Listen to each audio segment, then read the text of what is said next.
For 38 years, my husband followed the same ritual. Every Tuesday, at exactly 2 p.m, Michael Reynolds left our house.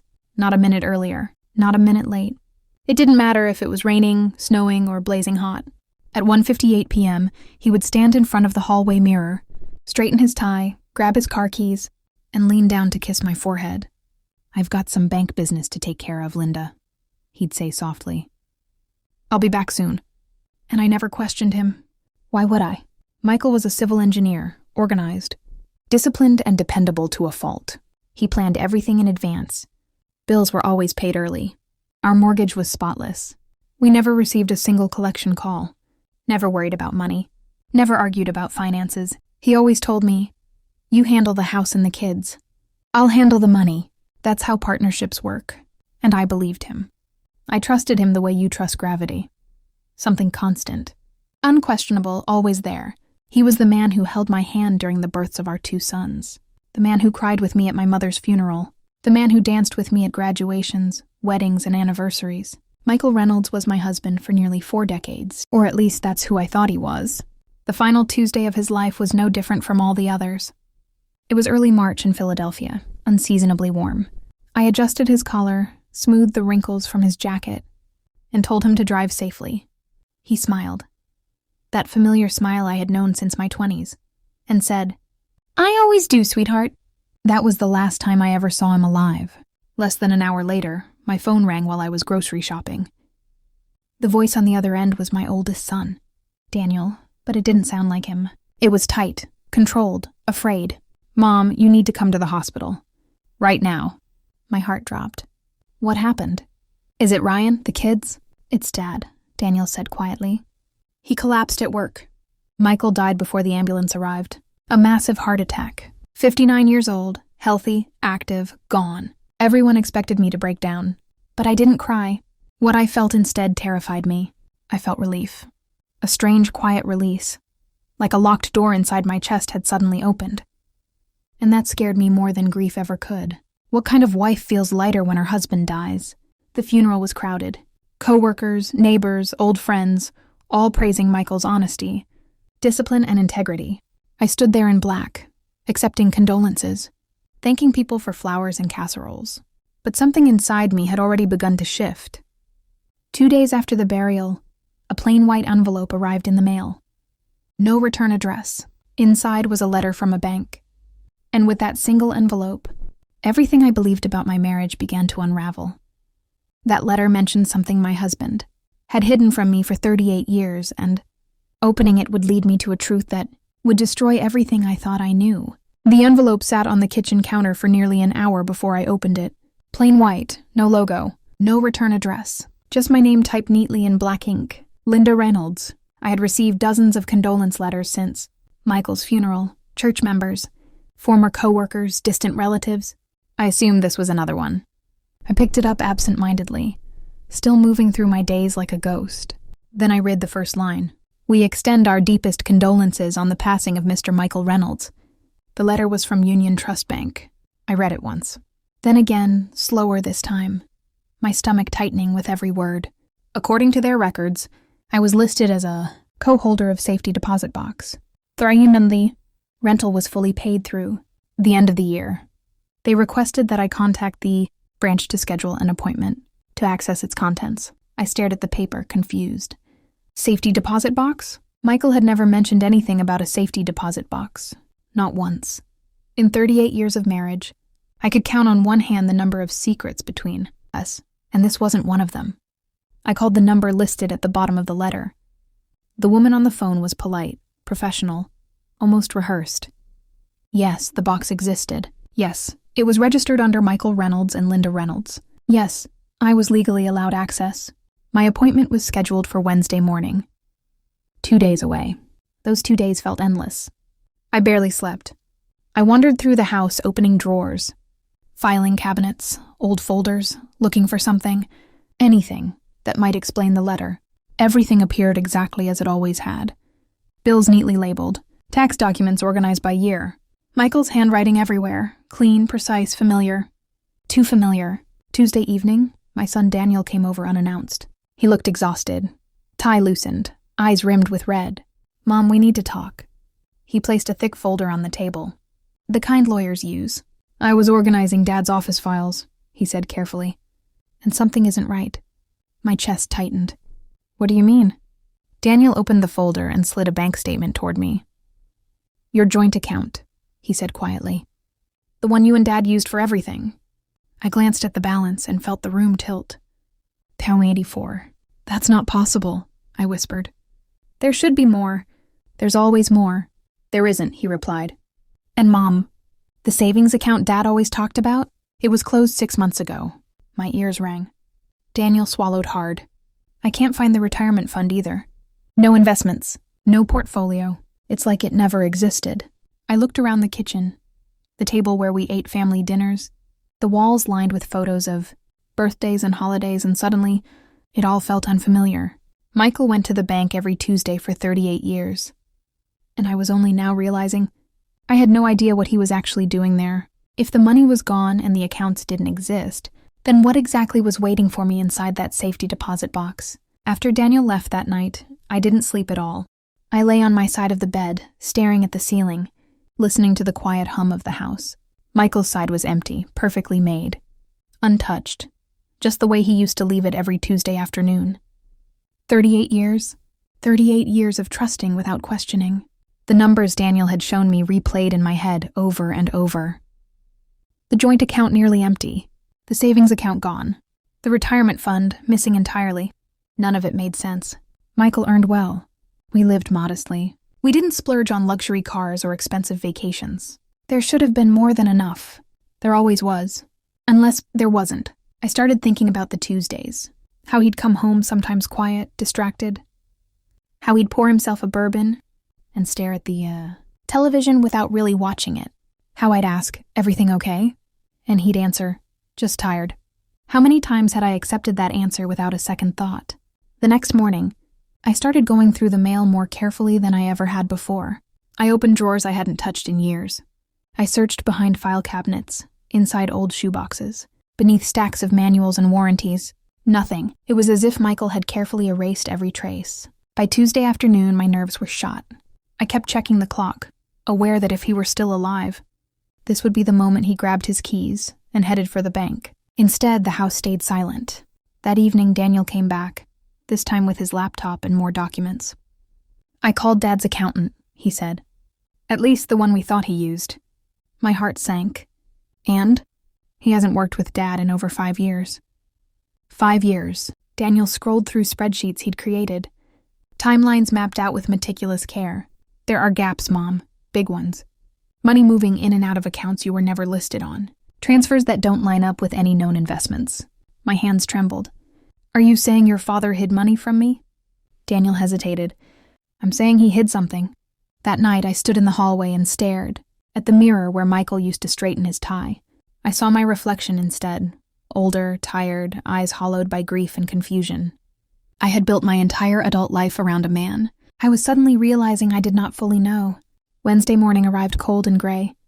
I dressed carefully. Black slacks, white blouse, navy blazer.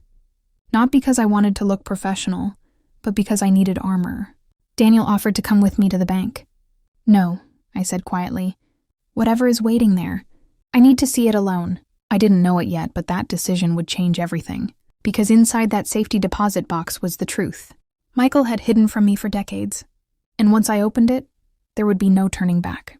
I believed the box would give me answers, but I had no idea it would reveal a betrayal so deep. It would shatter everything I thought my marriage had been. Union Trust Bank sat in the middle of downtown Philadelphia, all glass and steel and cold professionalism. I had passed that building hundreds of times over the years, never once imagining it would become the place where my marriage finally unraveled. Inside, everything was quiet. Polished floors, soft voices, people going about their normal lives, unaware that mine was about to collapse. A woman in her 50s approached me with a practiced smile. Her name tag read Karen Whitmore, branch manager. Mrs. Reynolds, I'm very sorry for your loss, she said gently. Your husband was a longtime client. That phrase again, a longtime client. She led me through a secured door and into a small elevator. The descent was silent. When the doors opened, we stepped into the vault. Rows and rows of small metal boxes lined the walls. stretching farther than I could see. Hundreds of locked doors, hundreds of secrets. Karen stopped in front of one. Box number 3174. She removed a key from her pocket and handed me another. We turned them together. The lock clicked open with a dull metallic sound that echoed in the room. She slid out a long, heavy metal container. "I'll give you complete privacy," she said. "Take all the time you need." I carried the box into a small private room, a white table, 2 chairs, fluorescent lighting that buzzed faintly above my head. My hands were damp. My heartbeat felt loud in my ears. I stared at the box for a long moment. 38 years of marriage sat inside it. I lifted the lid. Inside were folders, many of them, neatly arranged. Just as Michael had always organized everything. Handwritten labels, clean edges, perfect order. The first folder caught my attention immediately. "Private investments do not open." The words were underlined. A warning or a challenge. My fingers trembled as I opened it. Page after page of documents spilled out. Account statements, stock summaries, partnership agreements, names of companies I'd never heard of. Numbers circled in red ink. Losses, huge ones. $87,000, $140,000, $215,000. My breath caught. These weren't investments I recognized. They weren't part of any plan Michael had ever shared with me. These were secret. I flipped through the pages faster now, my hands shaking. Accounts opened in Michael's name only. Funds transferred quietly. Everything meticulously recorded. The man who had insisted on handling the boring money stuff had been gambling our future behind my back. I leaned back in the chair, dizzy. But the worst part? That folder was only the beginning. Beneath it sat more files, thicker ones, heavier ones, each labeled in Michael's familiar handwriting. I hadn't even reached the bottom of the box yet. And something deep inside me knew what I'd already seen was only a fraction of the truth. I thought the secret investments were the worst thing I would find, but the next folder would prove I was dangerously wrong. My hands were already shaking when I reached for the second folder. It was thicker than the first, heavier, as if the weight of it matched the truth inside. The label on the tab was written in Michael's familiar handwriting, steady, precise, confident. Property loans. My stomach dropped. Slowly, carefully, I opened it. The first document was a loan agreement. The address at the top made my breath hitch.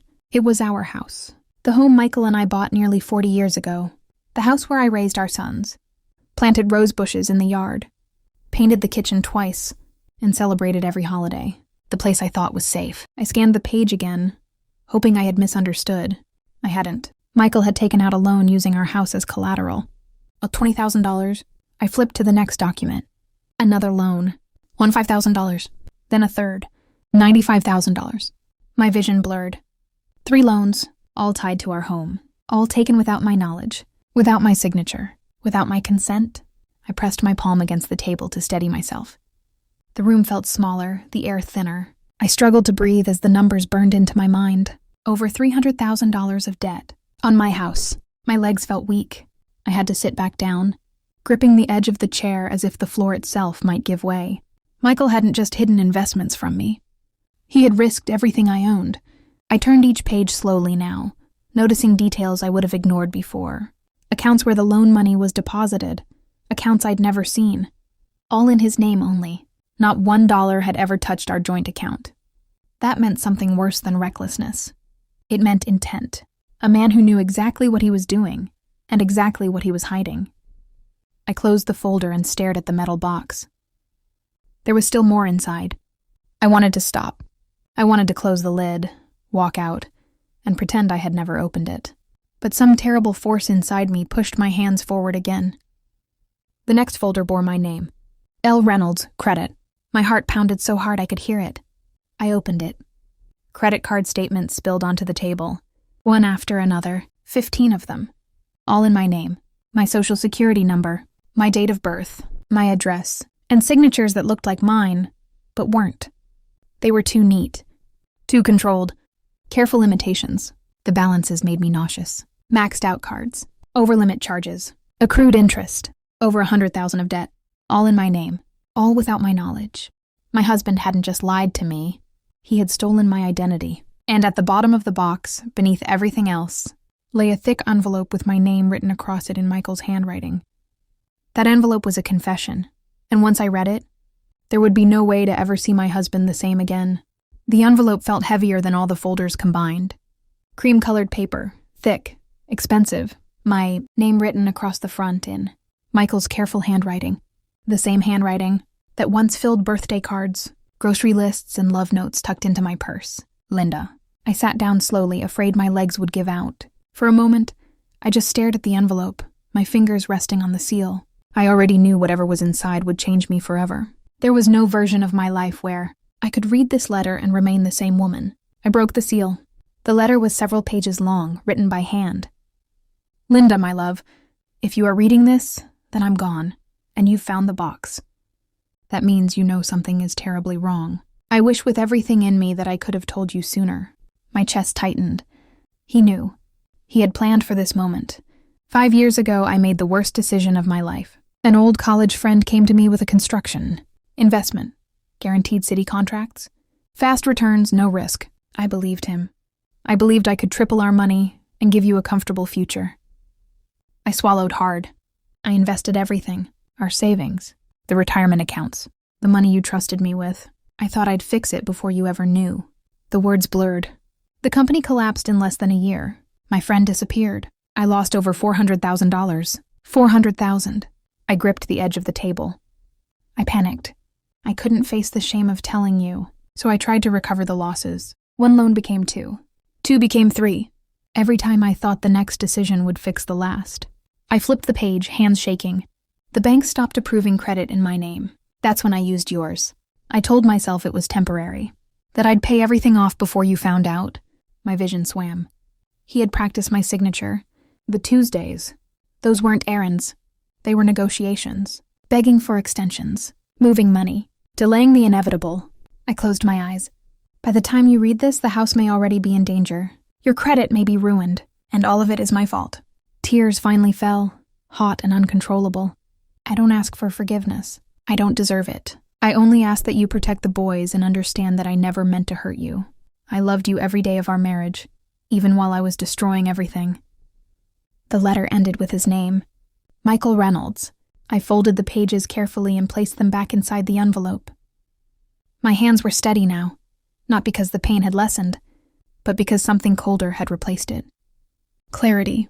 This wasn't a mistake. It was a series of choices. I closed the safety deposit box and walked out of the vault with my head held high.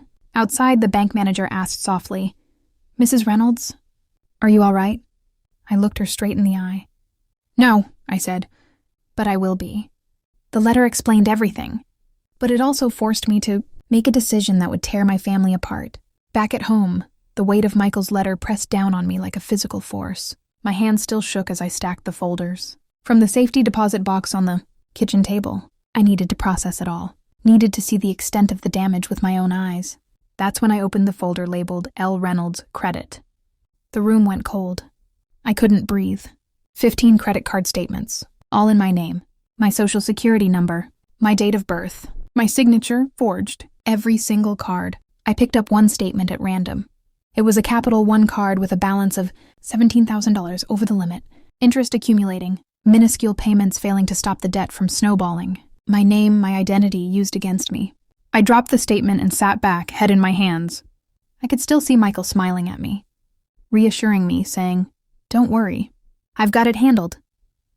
38 years of trust, gone, replaced by theft and lies. Daniel walked in, noticing the spread of papers. "Mom, these are all in your name," he said softly, his voice breaking. "All of them. He forged your signature." I nodded, unable to speak. Every Tuesday he went to the bank.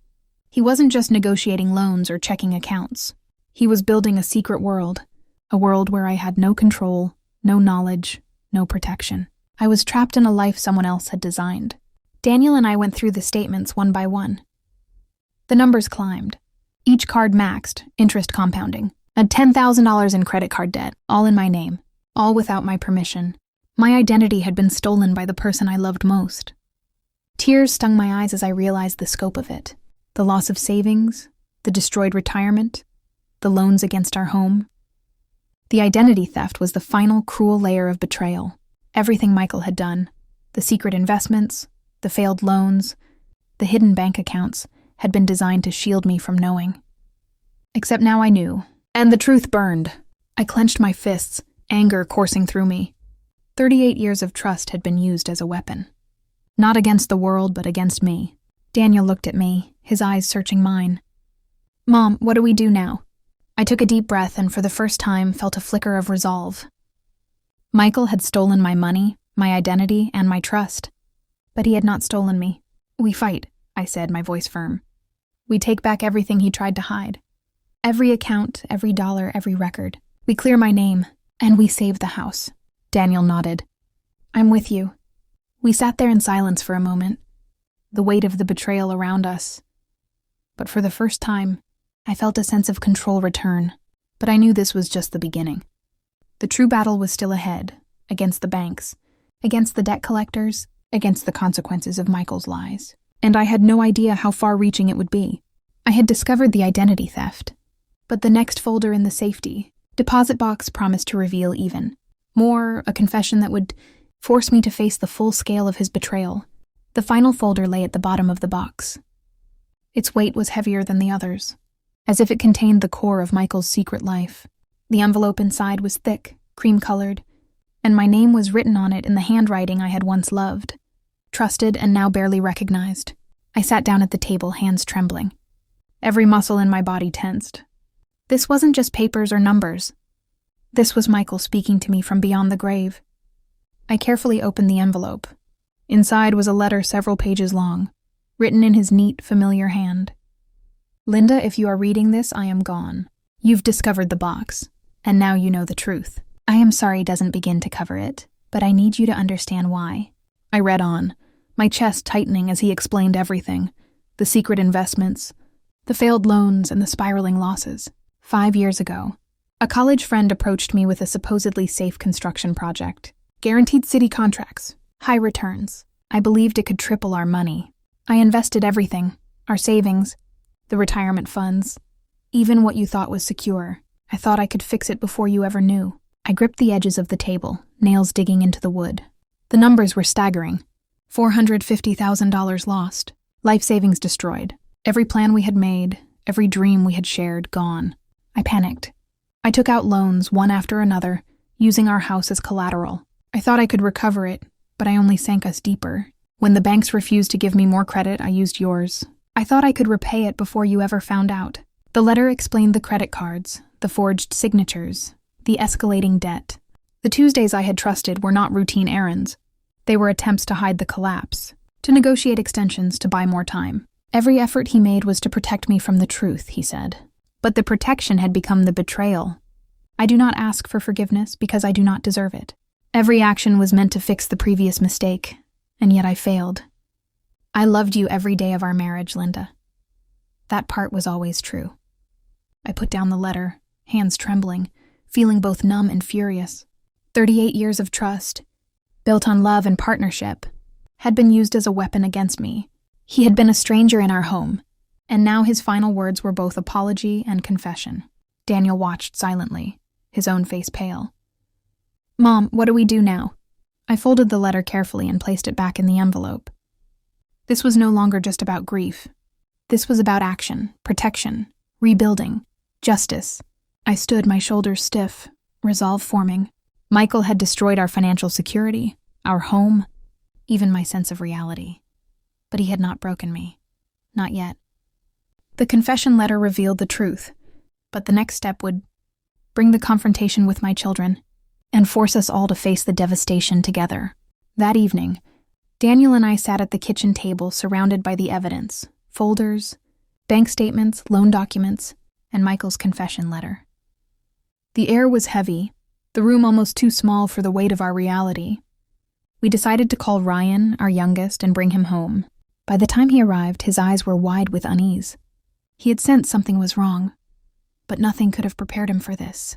"Mom, what's going on?" Ryan asked, voice shaky, as he looked at the piles of papers. I took a deep breath, gripping the edges of the table, trying to steady myself. "Your father? He wasn't who we thought he was." Daniel picked up one of the folders and handed it to Ryan. "Look at this. The investments, the loans, the credit cards, all in Mom's name, all hidden. Ryan's face paled. He flipped through the pages slowly, disbelief etched into his features. This can't be real. Dad wouldn't do this. I felt a surge of both anger and sadness. He did, Ryan, he did. 38 years of trust, and he kept this from all of us. He hid everything. Your father's letter explains why, but that doesn't excuse what he did. Daniel spoke softly. Mom found the safety deposit box. The folders, the confession, everything we needed to see the truth. Ryan's hands shook as he held the confession letter. He loved us, but he destroyed everything at the same time. Yes, I said quietly, tears welling in my eyes. He loved us, but love wasn't enough to protect us from his mistakes. He gambled with our future, with our home, with my identity, and now we have to fix it. For a long moment, the three of us sat in silence. The weight of Michael's actions was overwhelming.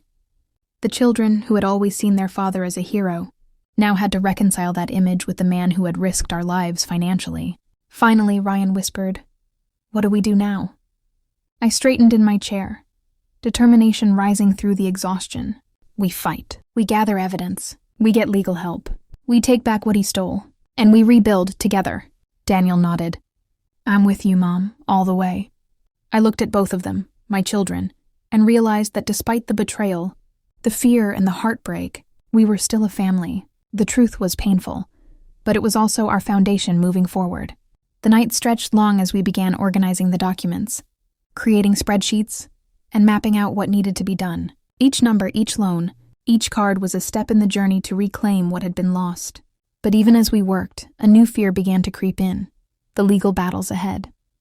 Confronting the banks, proving the fraud, restoring my credit and the house. The path would not be easy. We had faced the truth together. But the real fight was only beginning. The court battles, the debts, and the struggle to rebuild our lives from the ruins Michael left behind. The next morning, I called the attorney I had found through a friend, Althea Dupree, a specialist in financial fraud and family law. I knew that fighting the banks and clearing my name would be complicated, but I had no other choice. Althea was formidable, a woman in her early 40s, sharp black suit, confident eyes, no-nonsense energy. She listened patiently as I explained everything. The secret accounts, the lost investments, the loans against our house, the credit card fraud, and Michael's confession letter. When I finished, she leaned back in her chair, folding her hands. "Mrs. Reynolds," she said, "I've handled cases like this before, but this is one of the most extensive I've seen. Your husband systematically destroyed your financial life over years. This is not mismanagement. This is fraud, identity theft, a deliberate scheme." I felt a shiver run down my spine. "So what can we do?" "We can fight it," she said. "We can prove that you are not an accomplice. Every forged signature, every debt can be challenged.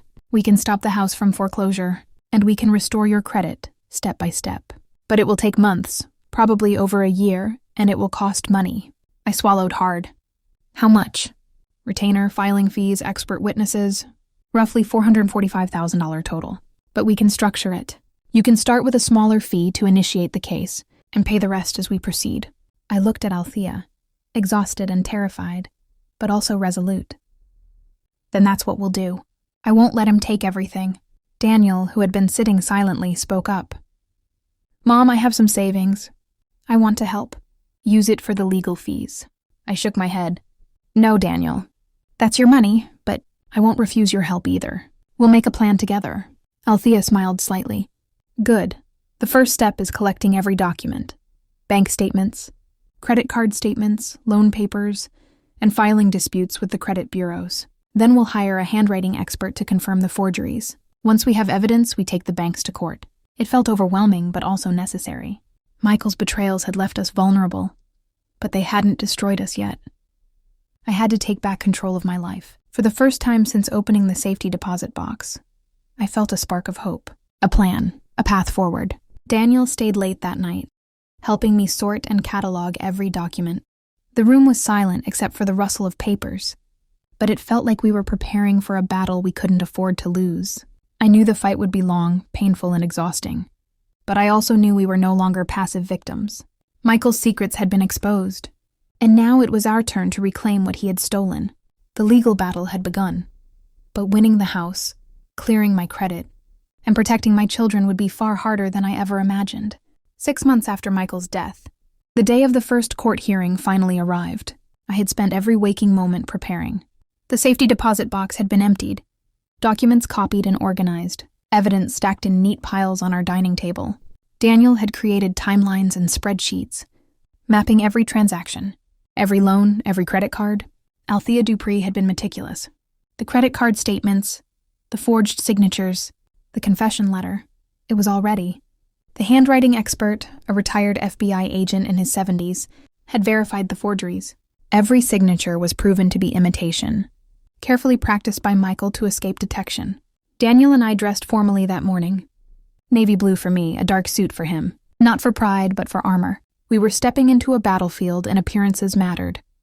The courtroom was small, functional, far from the grandeur of movies. Wooden benches, fluorescent lights, and a judge with the gravitas of experience. Judge Percival Sterling. Gray hair, thick-rimmed glasses, a calm but serious presence.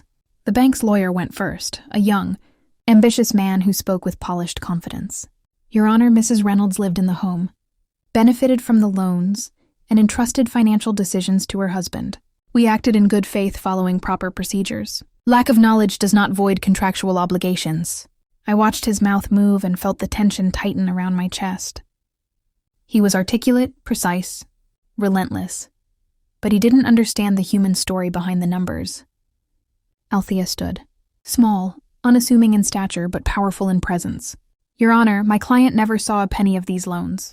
Every cent went into accounts exclusively in her deceased husband's name, invested in secret projects that failed before she knew of them. She was a victim. A crime was committed against her. She presented the evidence methodically.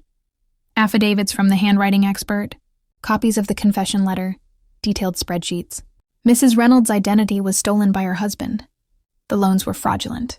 The credit cards were forged. This is not negligence, it is criminal fraud. I felt a strange calm wash over me as she spoke. For the first time since discovering the box, I realized we had a chance. A real chance to reclaim our lives. The judge called for a recess. Daniel bought coffee. Terrible, watery courthouse coffee, but we sipped it anyway. We were preparing, not just to sit in a room, but to fight for our home, our reputation, and our family's future. When the recess ended, it would be our turn to speak. My testimony would have to carry both truth and emotion, showing the judge not just the numbers, but the betrayal, the deception, the calculated cruelty of the man I had loved for 38 years. And I knew this. Whatever happened in the courtroom today, nothing would ever feel the same again. The battle for justice had begun, and stepping into the courtroom meant confronting not only the banks, but the painful reality of a marriage built on secrets. The courtroom felt colder than I remembered, the fluorescent lights harsh against the polished wood.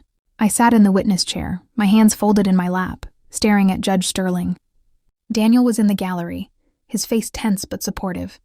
Althea Dupree sat beside me, reviewing her notes one last time.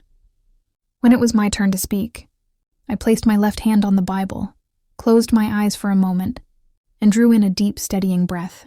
I will tell the truth, I whispered quietly. Althea began, Mrs. Reynolds, when did you first become aware of these loans and credit cards? 4 days after my husband passed, I said, when I opened the safety deposit box. My voice shook, but I pushed through. In 38 years of marriage, Michael Reynolds never mentioned taking out loans using our house as collateral. I received no funds from these loans. I signed nothing. I knew nothing. The bank lawyer stood for cross-examination. He was confident, polished. Mrs. Reynolds, isn't it true that you entrusted all financial matters to your husband? That you chose not to involve yourself? I met his eyes steadily. I trusted him. Trusting someone is not the same as consenting to fraud. I lived in my own home. Yes, but the loans, the accounts, the credit cards, none of it was authorized by me. None of it.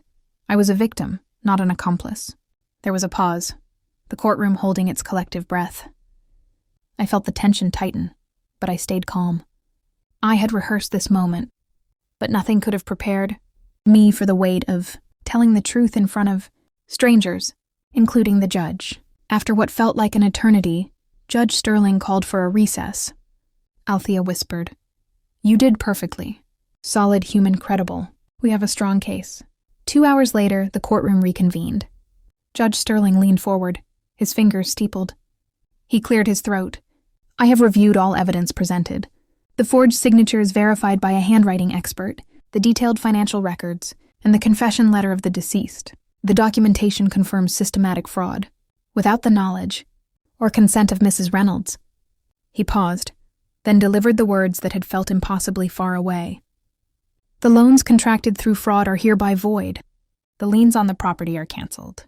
The house remains in the exclusive name of Linda Reynolds, free of encumbrances. The credit accounts and debts identified as fraudulent are to be cleared. Daniel's hand gripped mine so tightly it hurt.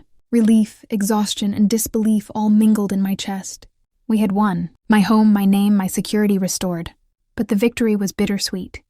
38 years of marriage, trust, and love had been built on lies. Michael was gone, and some wounds would never fully heal. I walked out of the courthouse into the September air, rain threatening but not falling. I looked at Daniel, and though we were free of the financial chains, I knew our journey had only just begun. The court had ruled in our favor, but now we faced another challenge: repairing our family, healing old wounds, and rebuilding a life Michael had almost destroyed. Even after the court victory, the house felt strangely quiet. The legal battles had ended, but the emotional wounds lingered. Daniel and I had fought together, yet Zane, our youngest, still kept his distance. He couldn't reconcile the father he had loved with the man who had destroyed so much of our lives. It took a week before Zane approached me. His eyes were red, his posture stiff. He handed me a folder, one I hadn't asked for. "I went to the bank," he said quietly. "I wanted to see for myself. All of Dad's records, every account, every card." I nodded. I didn't know if I wanted to hear it or not. Zane opened the folder carefully. Inside were copies of the credit cards, the loans, and Michael's confession letter. "You were right, Mom," he said softly. "Everything, all of it. It's worse than I imagined. But it's true."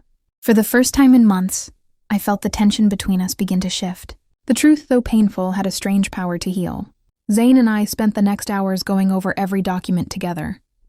We discussed the strategies Daniel and I had planned to protect our home, repair my credit, and rebuild the family's finances. We cried, we argued, we laughed at the absurdity of it all, and slowly, we began to reconnect. He began to understand that acknowledging Michael's mistakes didn't erase the love he had felt for him, but it allowed him to see the full picture and move forward. Daniel, who had been my rock, stayed in close contact, helping Zane process everything. Together, the three of us began to rebuild trust. We created new financial plans, established secure accounts only in our names, and mapped out a future that Michael could no longer control. Zane admitted something that cut through my heart and made me ache. I kept thinking if I ignored it, maybe things would feel normal again. But they never did. I see now that truth, even painful, is the only way forward. I held both of their hands, feeling a warmth I hadn't felt in months.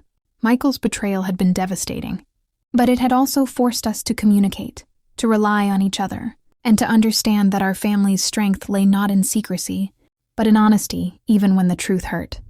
It wasn't easy. Nights were long, and the memories of betrayal sometimes crept in. But day by day, step by step, we began to heal, not by forgetting Michael's actions, but by reclaiming our own lives. I realized that the court battle had saved the house and cleared my name. But the real victory was the fragile rebuilding of trust between mother and children, the foundation for a life no longer dictated by Michael's secrets. The financial battle was won, but now I had to rebuild my life, my identity, my career, and my purpose beyond surviving the ruins Michael had left behind. The weeks after the courtroom victory were a whirlwind of paperwork. Appointments and planning. Credit cards were cleared, debts contested, and the house fully secure in my name. But beyond the numbers, I knew the real work had just begun. Rebuilding my life, my independence, my identity. Returning to work became my first step. I hadn't been in the workforce since the boys were young, having dedicated my life to our home and family. I applied to a local language institute, hoping to teach English part-time. When I met the director, Evelyn May, a kind woman in her 70s with bright red glasses and a warm smile, she understood instantly. "You've raised a family and managed a household for decades," she said. "Teaching is a perfect fit. You have wisdom they can't teach in a classroom." I started 3 days a week, afternoons filled with lesson planning and classes. It was modest pay, $1,800 a month, but it was mine, earned, honest. I found joy in the small moments, The spark when a student finally understands a tricky grammar rule, the laughter during a class exercise, the sense that I was contributing again. The support group for women affected by financial abuse began organically. Evelyn suggested I share my story. Slowly, word spread. Women came to talk, to seek guidance, and to find reassurance that they weren't alone. Some had husbands who controlled every penny. Others faced debts hidden in their names, accounts they didn't know existed. I listened, guided, and shared the strategies that had helped me navigate the legal battles. We grew from a handful of women to over 20 in a circle of solidarity. Meetings became safe spaces for advice, resources, and empathy. I watched them reclaim power over their lives.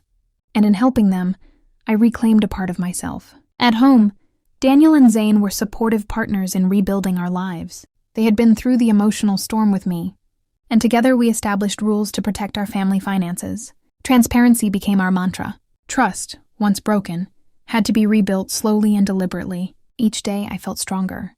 The anger and grief didn't vanish overnight, but they became fuel, motivation, to ensure that Michael's mistakes wouldn't define the rest of my life. I had survived betrayal, financial ruin, and loss, and now I was thriving on the other side. I realized that my identity had been lost not just in the debts or the stolen accounts, but in the blind trust I had placed in someone else. Rebuilding meant claiming it back, step by step, with courage and clarity. The past was behind me, but the final step remained, fully reclaiming my sense of self and embracing a life defined not by betrayal, but by resilience and transformation. 1 year had passed since Michael's death.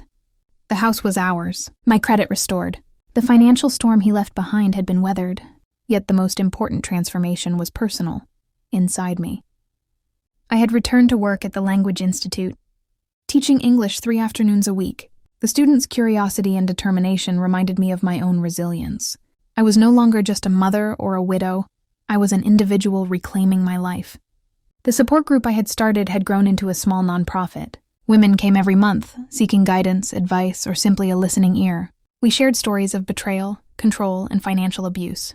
And together we found strategies to regain independence, rebuild credit, and reclaim dignity. Each meeting reminded me that the pain we endure can be transformed into purpose. Daniel and Zane were strong pillars beside me. The legal battles had bonded us, and the trust we rebuilt was honest and unbreakable. Zane, who had been the most hesitant to face the truth about his father, now spoke openly about his feelings, supporting others in the group and helping guide younger women in our community. One bright spring morning, I went to the credit union on the opposite side of town, the place Michael had never set foot in. I opened a new account entirely in my name. When the teller asked for the name to put on the account, I smiled. Ulea Chestnut, I said, my maiden name. No longer Mrs. Reynolds. No longer tied to a man who had betrayed me. Just me. I deposited my first paycheck from the Language Institute. Modest, but earned with my own effort, my own skill, my own determination. The sun streamed through the glass doors. A fresh breeze entered the building.